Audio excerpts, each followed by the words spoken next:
તસ્કરોના ત્રાસથી કંટાળીને રહીશોએ એક ખાસ કિમિયો બનાવ્યો છે। જવાબ છે પંચમહાલના ગોધરા શહેરની, જ્યાં તસ્કરોનો એટલો ત્રાસ વધ્યો કે દુકાનદારો વેપારીઓએ ખાસ યુક્તિ અપનાવી। વાત આશ્ચર્ય પમાડે તેવી છે, દ્રશ્યો તેની સાક્ષી પૂરે છે। ગોધરાના કેટલાક દુકાનદારોએ તસ્કરો માટે દુકાન પર જ નોટિસ લગાવી। તસ્કરો માટે દુકાન પર નોટિસ લગાવવામાં આવી। નોટિસમાં દુકાનદારોએ તસ્કરોને સંબોધીને લખાણ લખ્યા છે કે આ દુકાનમાં તોડફોડ કરવી નહીં, દુકાનમાં કયો માલ સામાન છે તેની વિગતો પણ લખી છે। એટલું જ નહીં, દુકાનમાં તોડફોડ કરવાથી કંઈ મળે નહીં અને મહેનત પાણીમાં જશે તેવા લખાણ લખ્યા છે। શહેરના કાજીવાડા વિસ્તારમાં દુકાનો પર આવા સ્ટીકરો જોવા મળી રહ્યા છે। ગોધરાના કાજીવાડમાં દુકાનદારોએ આ કિમિયો અપનાવ્યો છે। તેઓ કંટાળ્યા હતા તસ્કરોના ત્રાસથી, કારણ કે દુકાનોમાં આવીને તસ્કરો તોડફોડ પણ કરીને જતા હતા।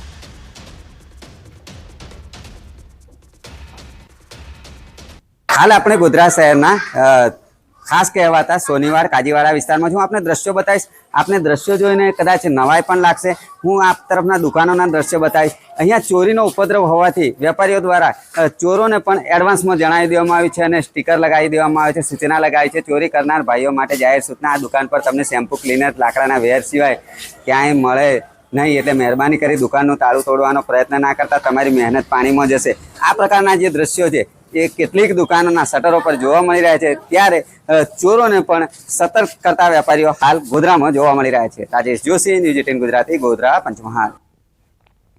સમાચાર રાજકોટથી પ્રાપ્ત થઈ રહ્યા છે। ચીફ ફાયર ઓફિસર અનિલ મારુ લાંચ કેસ। અનિલ મારુની તપાસમાં મોટો ઘટસ્ફોટ થયો। અનિલ મારુને 5 વર્ષ સુધી ડબલ પગાર ચૂકવાયો। ફિક્સ પેમાં 2500 ની બદલે 5000 રૂપિયા પગાર ચૂકવાતો હતો।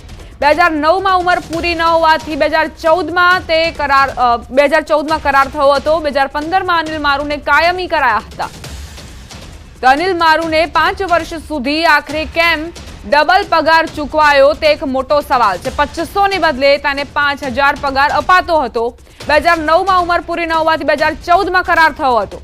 સંવાદદાતા અંકિત જોડાઈ ગયા છે વધુ જાણકારી સાથે। જી અંકિત। ચોક્કસ દીપા, ખાસ કરીને વાત કરવામાં આવે તો અનિલ મારુના 3 દિવસના રિમાન્ડ પૂર્ણ થતા ગઈકાલે તેને જેલ હવાલે કરવામાં આવ્યો છે। તો બીજી તરફ જે અનિલ મારુની જે ભરતી છે તે ગેરકાયદેસર થઈ હોવાનો ખુલાસો છે તે સામે આવ્યો છે। ભુજ પાલિકાના શાસકોએ ભ્રષ્ટાચાર આચરી ગેરકાયદેસર ભરતી અનિલ મારુની કરી હતી ને જેનો ભોગ રાજકોટ શહેર 2024માં બન્યું હોવાનું છે તે સામે આવ્યું છે। ખાસ કરીને વાત કરવામાં તો 2009 ની અંદર અનિલ મારુની ઉંમર માત્ર 22 હતી અને ખાસ કરીને જે ભરતી પ્રક્રિયા છે તે મુજબ 25 વર્ષની વય મર્યાદા નક્કી કરવામાં આવી હતી। અરજદારની ઉંમર છે તે 25 વર્ષ અથવા તો 25 વર્ષથી વધુ હોવાનું ફરજિયાત હતું। તેમ છતાં અનિલ મારુને માત્ર 22 વર્ષની ઉંમરે જ ભરતી પ્રક્રિયાની અંદર તેની ભરતી કરી દેવામાં આવી હતી અને 2500 ના બદલે 4 વર્ષ સુધી તેને 5000 રૂપિયા પગાર આપવામાં આવતો હોવાનું છે તે સામે આવ્યું છે। 2009માં ઉંમર પૂરી ન હોવાના કારણે કરાર છે તે 2014માં કરવામાં આવ્યો હતો અને ત્યારબાદ 2015 ની અંદર તેમને કાયમી કરી દેવામાં આવ્યા હતા। જી દીપા। આભાર અંકિત જાણકારી આપવા માટે। તો ગેરકાયદે રીતે અનિલ મારુની ભરતી કરવામાં આવી અને 2009માં ઉંમર પૂરી નહોતી થતી। 22 વર્ષનો હતો અનિલ મારુ, પરંતુ તેમ છતાં પણ તેને 2014માં કાયમી કરવામાં આવ્યો અને ત્યાં સુધી તેને ડબલ પગારની ચૂકવણી થતી રહી। 2500 ના બદલે 5000 રૂપિયાનો પગાર તેને અપાતો હતો। આ પ્રકારે ગેરકાયદે રીતે તેની ભરતી કરવામાં આવી અને ત્યારબાદ તેણે પણ પોતાના કારસ્તાનોને અંજામ આપવાનું ચાલુ રાખ્યું। 22 વર્ષની ઉંમરે તેની ભરતી કરવામાં આવી અને 2014માં તેને કાયમી કરવામાં આવ્યો। 22 વર્ષની કોઈ ઉંમરનું માપદંડ ન હોવા છતાં પણ આ રીતે ગેરકાયદે રીતે ભરતી કરવામાં આવી। 25 વર્ષની ઉંમર નક્કી કરાઈ છે, તેમ છતાં પણ માપદંડને અનુસરવામાં નહોતો આવ્યો। તો અનિલ મારુને લઈને એક બાદ એક ખુલાસા થઈ રહ્યા છે। તપાસમાં નવો ઘટસ્ફોટ થયો છે। ચીફ ફાયર ઓફિસર અનિલ મારુ લાંચ કેસ, તેમાં વધુ એક ઘટસ્ફોટ। ઉંમરને લઈને આ જાણકારી અને આ નવો ઘટસ્ફોટ થયો છે કે ગેરકાયદે રીતે શાસકોએ તેની ભરતી કરી અને તેના પરિણામ રાજકોટને ભોગવવા પડ્યા।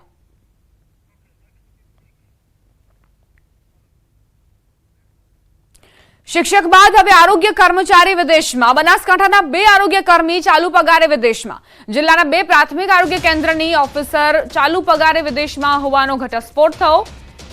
કાંકરેજનું કાકર પ્રાથમિક આરોગ્ય કેન્દ્રના હાર્દિક ડી સાવજ અને નવાવાસ પ્રાથમિક આરોગ્ય પ્રકાશ દેસાઈ વિદેશમાં હોવાનું સામે આવ્યું છે। આ બંને આરોગ્ય કર્મચારીઓ મફતનો પગાર લેતા હોવાનું સામે આવ્યું। જિલ્લા આરોગ્ય અધિકારી ભરત સોલંકી 14 તાલુકાના હેલ્થ અધિકારીઓને તાકીદ નોટિસ આપી છે। જિલ્લામાં કોઈ પીએસસી, સીએચસી કે સબ સેન્ટરમાં કર્મચારી રજા પર જણાય તો તાત્કાલિક જિલ્લામાં રિપોર્ટ કરવા સૂચના અપાઈ છે। જિલ્લા આરોગ્ય અધિકારી ભરત સોલંકીની સરપ્રાઇઝ ચેકિંગથી ખળભળાટ મચ્યો છે।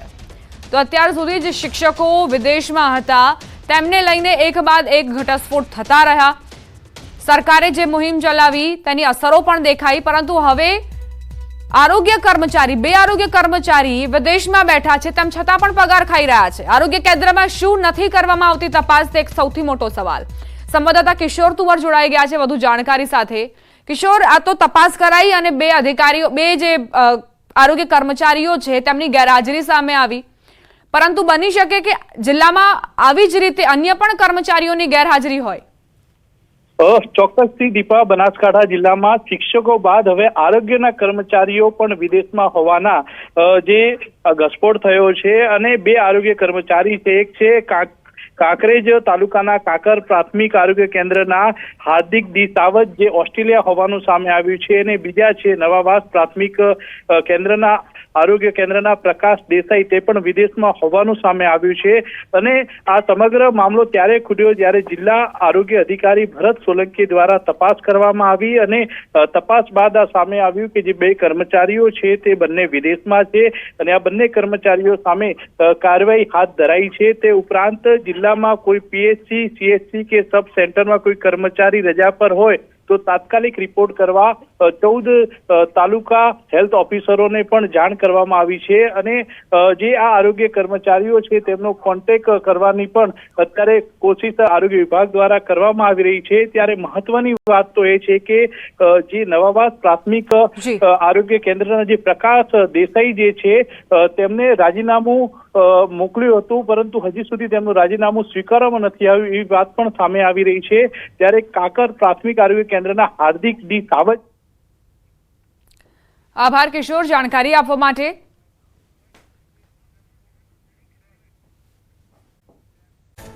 રાજસ્થાનમાં મેઘતાંડવ યથાવત, બીકાનેરમાં પૂરની સ્થિતિ, તો બુંદી, જેસલમેર અને જોધપુરમાં પણ ભારે વરસાદના કારણે જળભરાવ। ધોલપુરમાં પાર્વતી ડેમ ઓવરફ્લો, सीकर, करौली, कोटा, टोंकમાં ભારે વરસાદથી જનજીવન બેહાલ। તમિલનાડુમાં ભારે વરસાદના પગલે કાવેરી નદીમાં વધ્યો પાણીનો પ્રવાહ। કર્ણાટકના કબીની અને કૃષ્ણરાજા સાગર ડેમમાંથી છોડાયું પાણી। કાવેરી નદીમાં પાણીનો ધસમસતો પ્રવાહ વહેતો થયો। સ્થાનિકોને નદીના પટમાં અવરજવર પર લગાવાઈ રોક। રાજસ્થાનના ફાગીમાં માંદી ડેમનો પાળો તૂટ્યો। ડેમનું પાણી ગામમાં ફરી વળ્યું। ગામના રસ્તાઓ પર ડેમનું પાણી ફરી વળતા સ્થાનિકોને ભારે હાલાકીનો કરવો પડ્યો સામનો। પાળો તૂટ્યાને 20 કલાક થયા હોવા છતાં પ્રશાસને સુધ ન લેતા કામગીરી પર ઉઠ્યા સવાલ। રાજસ્થાનના બુંદી જિલ્લામાં વરસાદને કારણે ભજનેરી નદીમાં પૂરની સ્થિતિ। 5 દિવસથી અવિરત વરસાદના કારણે અનેક ગામોનો સંપર્ક તૂટ્યો। ઠેર ઠેર પાણી ભરાતા લોકોને ભારે મુશ્કેલી। રાજસ્થાનના પાલીમાં સતત 2 દિવસથી મેઘરાજાની તોફાની બેટિંગ, નદી નાળા છલકાયા। સોજત વિસ્તારમાં પાણીના વહેણમાં તણાઈ કાર। ગ્રામજનોએ દોરડાની મદદથી કારને બહાર કાઢી અને કારમાં સવાર લોકોનું કર્યું રેસ્ક્યુ।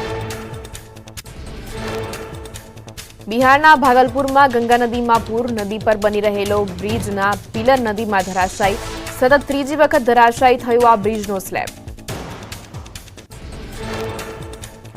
જેસલમેરના મોહનગઢ વિસ્તારમાં છેલ્લા 22 કલાકથી સતત વરસાદ।